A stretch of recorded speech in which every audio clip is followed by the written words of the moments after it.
Hi, I'm Claude Thibault with SuckyJazzNights.com, and today I meet music educator, drummer, and composer Jae Sinnett, with whom we're going to talk about the 2025 JazzWorks Jazz Camp and Symposium that's being held at the Cammac facilities on beautiful Lake McDonald in Quebec from August 26th to September 1st. Hi, Jay, how are you today? I am great. Good to be here.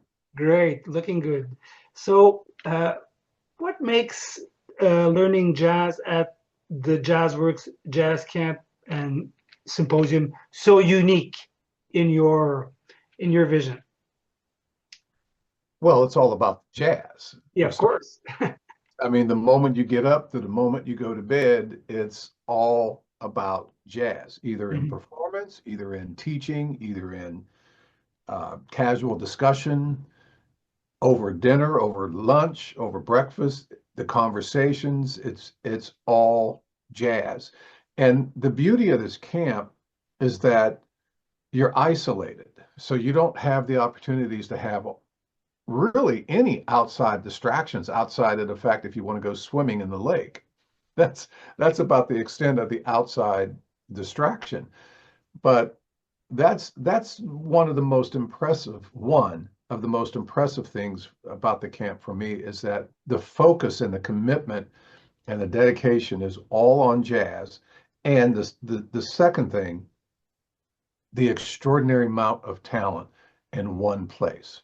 I'm mainly now talking about the educators, the teachers, Mhm. some of Canada's best. And it's a pleasure and an honor to see these wonderful musicians again, to play with them again. And many of them have become my friends. And it's just the camaraderie of jazz. That's what this camp is about. And for students, it's like a dream. It's a utopia. It's a jazz utopia for students for learning. You've already answered a few questions that I had, but go a little further and talk about uh, what would the camp provide more specifically for somebody wanting to improve their jazz playing skills, whether they're a vocalist or an instrumentalist? We're talking about master classes and, maybe elaborate a little bit on that. Well, there are multiple instructors, there are multiple teachers in different areas. You have vocal instructors, Mhm, um, you have saxophone instructors, you have mhm, drumming instructors, you have bass instructors, you have guitar instructors, you have mhm. piano instructors. There is a professor or two or three for each instrument. So, and then to add to that, in addition to the instrumental expertise, these teachers are used to working with ensembles Mhm. because there's a heavy focus on bringing these kids together to learn to play together. So it transcends just learning how to play your instrument better, just being a better saxophonist or a better drummer. I always say there's learning to play the instrument, and then there's learning to play music. See, those are two entirely different things because I know great instrumentalists that are terrible at playing music. And I know musicians that are really good at playing music that are just okay on their instrument, but they have a very unique way of learning how to communicate with others to make a collective sound that is really, really good. So for students, you have the professional instruction right there at your fingertips. Teachers are walking around all day when there are no classes. The students can freely walk up to the instructors, to the professors, and ask them any questions they would like, engage them. It doesn't have to be in a classroom because remember what I said in my first answer. It's all about jazz. The moment you get up to the moment you go to bed. And when we're not in class, if we're taking a break between the classes, we're just relaxing and talking, and students come up to us all the time. So there's lessons given to these kids all day and all night until it's time for them to go to bed. They're getting jazz, some sort of jazz education all day and all night. Sounds great. Um, and you said something about you said something about you said the kids as you know as you were a younger audience, but actually it's quite diverse. And that is kind of my next question. How do you approach teaching when there's such a diverse level of participants? There's people that are a bit more beginners, and there's experienced beginners, and you know what I'm saying. You have quite a broad spectrum of abilities at that point.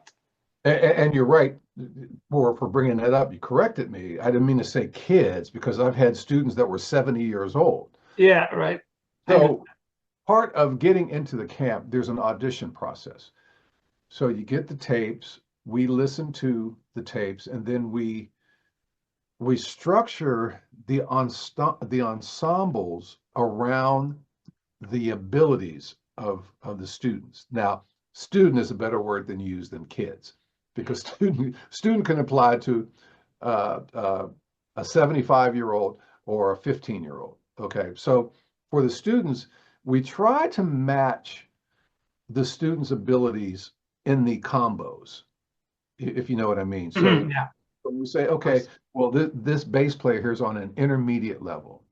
This drummer here is on an advanced level.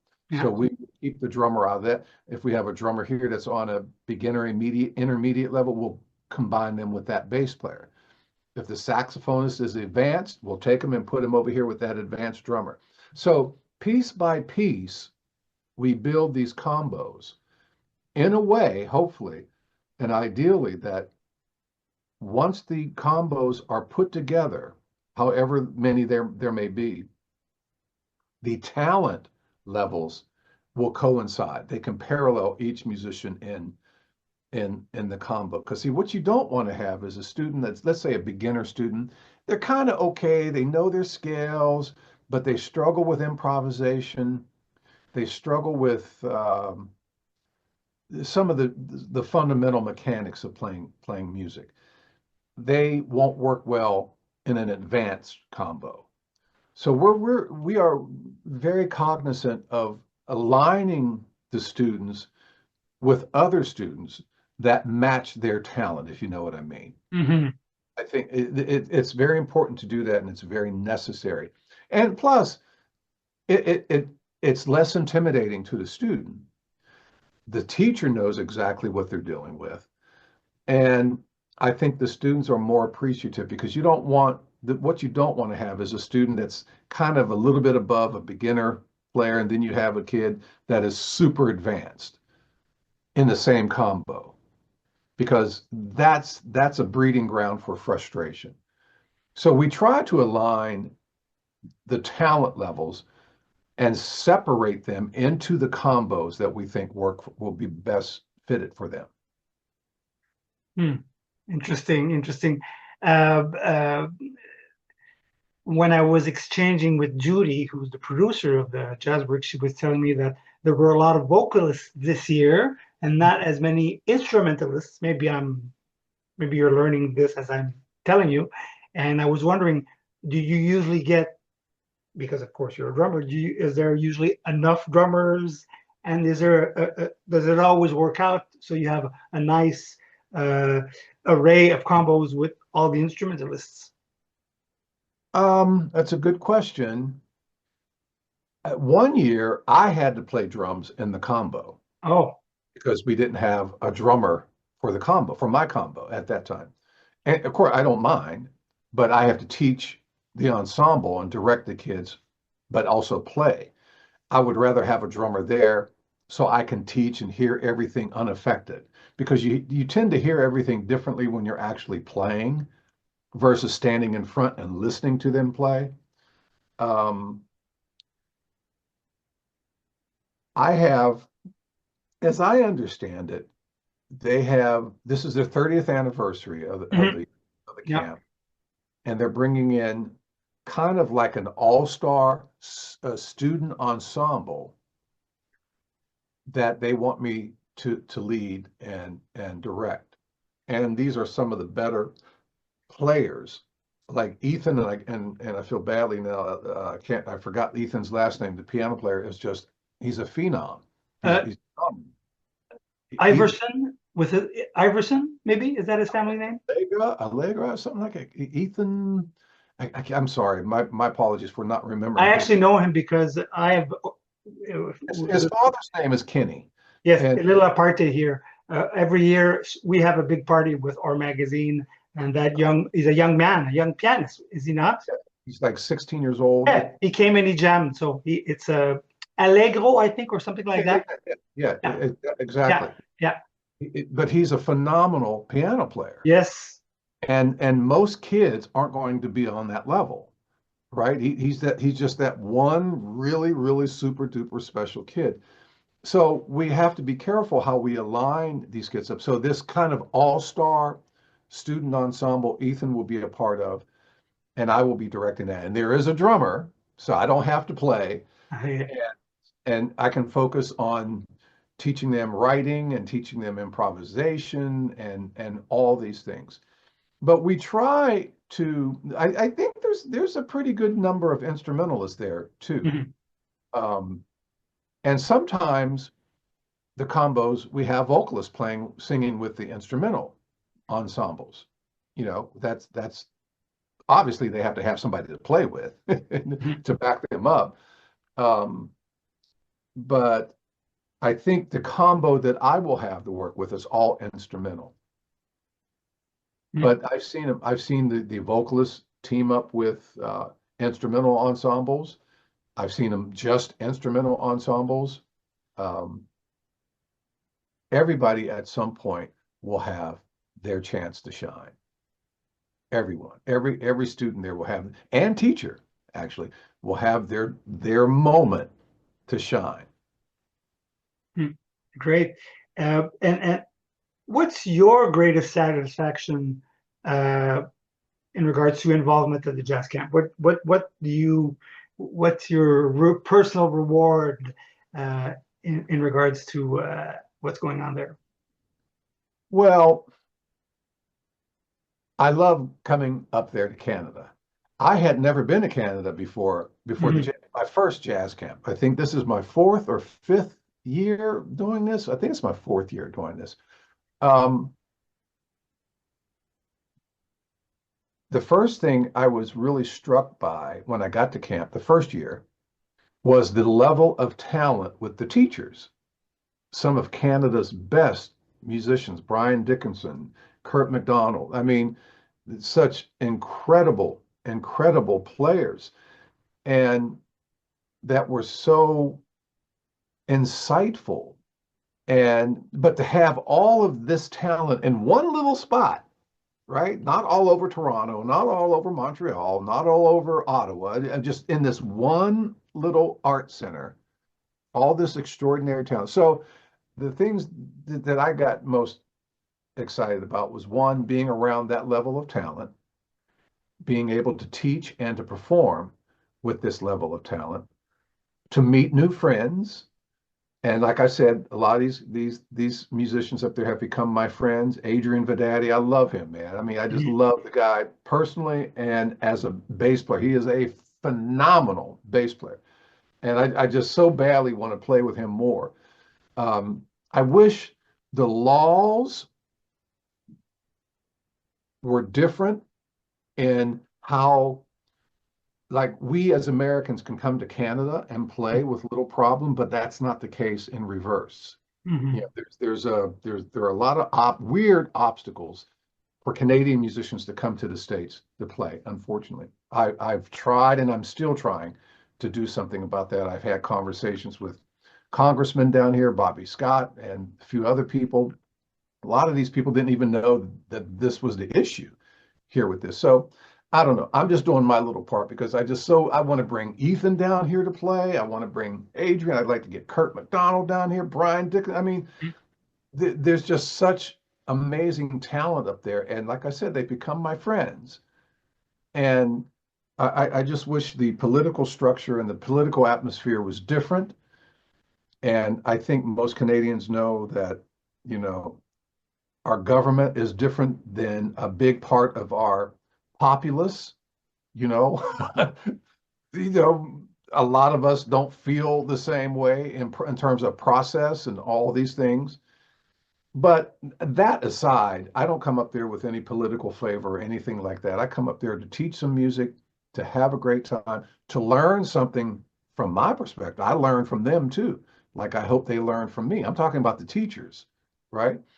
And to just be in that environment. I wish I could be in that environment like every month instead of once a year, because I come back after that week invigorated. I come back a better musician, a better educator, and a better person, because it's such kind people up there, man. I mean, it's just such kind people.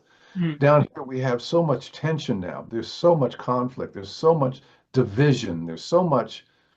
It's just such a divided place down here now, and so it's a breath of fresh air for me to come up and just get involved with these wonderful people and just have a good time. So that's what I enjoy most about it. And what would you say to potential participants that might be intimidated to jump in? You know, that are at a certain level and they're going, oh well, I don't know, you know, maybe I'm not up to par and that kind of thing. What would you say Are to you talking about students or teachers? students, potential students? Yeah, potential. Yeah. Well, again, remember they have to audition. They have to send in the tape. Yeah. So I've had students that are basically a little bit above beginner. I've had advanced students. And a good teacher is very good at encouraging. Very good. I tell kids sometimes, I said, you know, I'm not here to judge you. I'm here to help you. I'm here to make you better at what you do. I'm here to take what you know, whatever that is, and expand that for you, help you expand that. I'm here to make you feel confident and good about your playing. And even as professionals, you know, any serious musician that I know, I've been playing for over 45 years of my life, I still have things that I really need to work on. So it literally is a lifetime study. And I tell kids that too. I tell students that. I say, I've been playing this music a long time. I have 21 recordings as a leader, 21 albums as a leader. I have written hundreds of compositions, and I still feel I have things to learn. So I tell them it's a lifetime of study. And it's steps, it's layers. You learn a little bit here, and then once you start to feel like you're getting it, then you develop your confidence, and then you get better, and then you learn new things. And then you emulate when you first start, you collect ideas, and you put all these ideas in that little creative idea treasure chest. And as you learn and as you develop, you pull out these ideas occasionally out of that little treasure chest, and the ideas eventually start to become yours. You get further and further and further away from emulating. You start to find your voice, because every great artist, every great writer, every great actor has found their way to do it.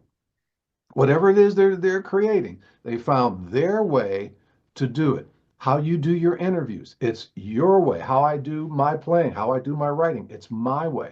So I tell the kids, it's okay to be where you are right now, wherever that is, because you're not going to stay there if you're serious about it.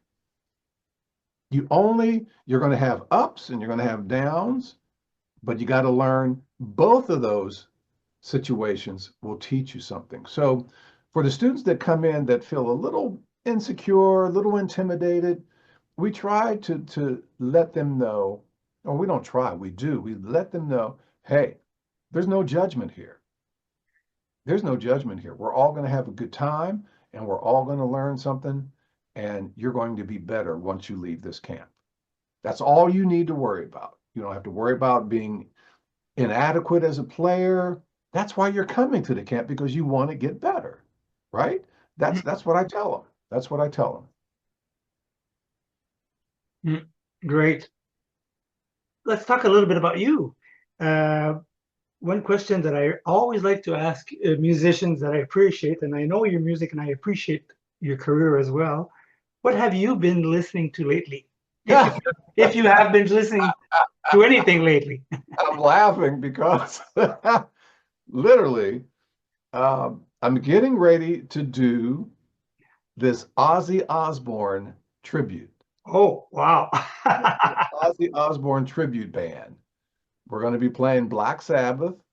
But here's the interesting thing. Rock was the first music I played professionally in high school, right? When I was 16, 17 years old. And the first music I played professionally was Black Sabbath. I have a tape. Somebody sent me an old cassette tape and made a link out of it of us playing Iron Man Wow. when we were 16 years old, and it's pretty darn good, I might say. So when Ozzy died, I released an album earlier this year, or was it last year, called the Blur the Lines Project, and it's more of a rock based project, rock and some jazz fusion. It's all instrumental, but we did Rush, Tom Okay. Sawyer, we did Frankenstein, we did Immigrant Song by Zeppelin, we did Hush by Deep Purple, we did I Just Want to Celebrate by Rare Earth. So occasionally I go back to my rock chops, right? And so I have this Ozzy Osbourne tribute band thing coming up, and I'm gonna make sure I get my earplugs because all these screaming guitars. And but then I have the jazz festival coming up in September. So Okay. I switch gears and I go back to jazz. Um, Which festival is that? it's a festival down here called the Phoebus Jazz Festival. Okay. My nonprofit organization, Hampton Roads Jazz Incorporated, Oh, produces really? that Oh, really? Okay. every September down here in Virginia. In Virginia. Okay. I'm bringing in drumming great Steve Smith and Vital Information. I'm bringing in saxophonist Everett Harp and some other artists. So we have a good time. Hmm. So I have to prepare for that. So I'm playing both sides of the street, literally. I'm playing this metal, this rock metal on this side, paying tribute to Ozzy. And then over here, I come back to jazz. But I like doing that. I like doing that. And the latest thing I'm doing now, I'm also doing now stand-up comedy. Really? Okay. I have a show coming up August 9th, and I've been working out my material for that show. So yeah, I like doing many things where I can use the creative aspects of my brain, Mhm. be it playing music. I'm also a chef. I love cooking. Uh, the comedy now is pretty important to me, and still obviously still playing and teaching music. That's what I do, man. I mean, that's what I do. I'm an artist. I am an artist, a for real artist. I just love using my brain constructively and creatively to make a lot of fun things and hopefully make a lot of people feel good. That's beautiful. Uh, if you had the chance to play with a musician or an artist, dead or alive, that you have not played with, who would that be? Uh, Anybody. oh man, Coltrane, of course. Coltrane, yeah. Just the energy, the spiritualism, the spirit of all that, just to be in that kind of energy space, right? That kind of energy space. I remember reading an interview with Jack DeJohnette, and he was talking about one time where he subbed for Elvin Jones with Coltrane.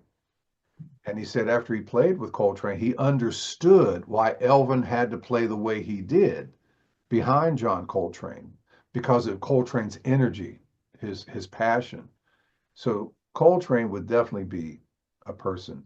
I would love to play the music of Vince Mendoza. I love Vince. He's one of my favorite composers. His writing is just incredible and really reaches me in here. Just a very special writer. I love, let's see, uh, I love what the Yellow Jackets are doing, man. I would love to play with Bob Minster and Russell Ferrante, those guys, and Dane Alderson. Dane is a bass player who lives here in Virginia, actually. Um, I love to play with those guys sometime, you know. Um, I mean, just like swinging, man. I mean, just swinging. I would love to have played with Oscar Peterson. Mm-hmm. Just swinging. Just get up and swing a little bit. Mm-hmm. Um, uh, Early Miles Davis. Now, I wasn't too that interested in what he was doing in the latter part of his life, but that late 50s, mid 60s period. Oh, Blue oh. Note. Nah, this was Columbia. Those Columbia. Columbia Okay, Columbia. had like mid 60s, late 60s. I love what those guys were doing. Herbie, Ron Carter, Wayne Shorter, Tony Williams. It was just so magnificently liberating and ground changing and organic and all those things. But we can sit here and have that. I can go on and on and I'm on. sure you could. Who I would love to play with, Keith Jarrett. That would be someone I would have loved to play with. Um, uh, Bill Evans, pianist Bill Evans, man. Herbie Hancock, Chick Corea. Chick Corea is somebody I would really, because Chick was a drummer too. And that's why so many drummers love playing with him, because his music was so drum friendly. It was perfect for drummers. Dave Weckl had a blast playing with Chick Corea. Any drummer had a blast playing with Chick Corea. So I would love to have done that. But I got an opportunity to play with a lot of the great ones, though. I played with Freddie Hubbard. I played with Joe Henderson. I played with Kenny Barron. I played with Mulgrew Miller. I played with James Williams and on Herb Ellis, the great Herb Ellis, who was with Oscar Peterson for a while. So I got a chance to really play with a lot of these great artists. So I don't feel badly about who I didn't play with, but I'm fortunate that I got a chance to play with a lot of great artists. Great. And in closing, if you had maybe one thing that you'd like to add that we haven't touched about the JazzCamp, it's not a question, it's more of an open thing. Go ahead and add what you would like. Well, I wish there was better food. Okay. I even offered to cook. I said, man, let me cook something for them. Yeah, okay. Yeah, no, I can't have that. But no, I just look forward to coming back. I always look forward to having something different to bring back to the camp in terms of my knowledge and what I can bring and help these students and even the teachers, So I just want to be able to have a better presentation, have a better class, have a better performance, and have new jokes. Because there are some jokesters in that camp, like Lauren Lofsky. He's guitarist. He's the ultimate jokester, and so many other people. But it's just, man, I just want to be better so I can have more information to bring back to the camp and help these students and get them better in a better place. That's it. That's really great, Jay. I'm really appreciating the time that you spend with me and with our readers. And in conclusion, we'll have a great jazz camp and JazzWorks up in beautiful Lake Harrington. I hope the weather is nice and the water is warm. And it usually is. It's usually a perfect time. It's a good time of the year. So.